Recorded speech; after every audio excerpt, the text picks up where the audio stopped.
व्यक्तित्वबाट हार्दिक नमस्कार। मैले धेरै लामो विषय केही पनि बोल्दै छैन।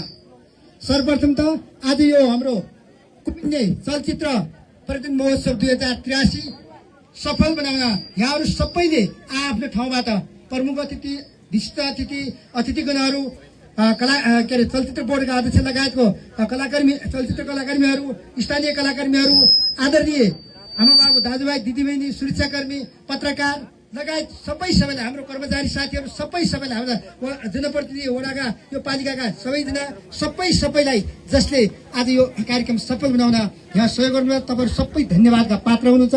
तपाईहरु सबैलाई धन्यवाद छ। र आज यो चलचित्र पर्यटन महोत्सव सफल भएको घोषणा गर्न चाहन्छु। कुपिन्ने तालको काखमा बसेर कुपिन्ने चलचित्र पर्यटन महोत्सव 2083 भव्य सभ्य रूपले सफल भएको छ। त्यसैले पनि तपाईहरुको धन्यवादका पात्र हुनुहुन्छ। आदरणीय महानुभावहरू, मैले धेरै लामो विषय केही लिएन।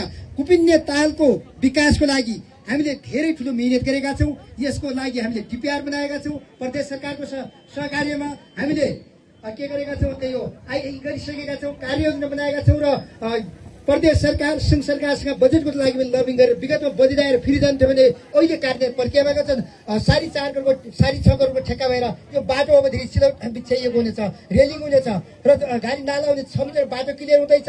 प्लस खोलामा ग्याबिन्छ र आज थप हुँदैछ।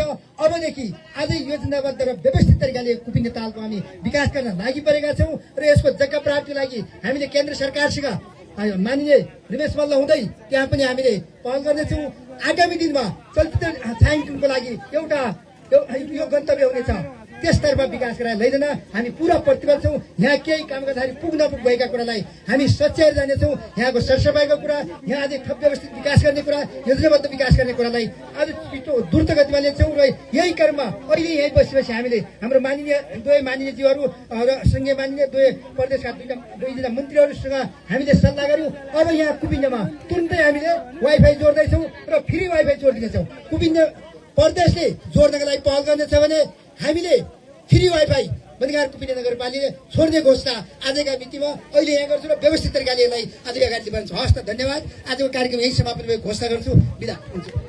धन्यवाद।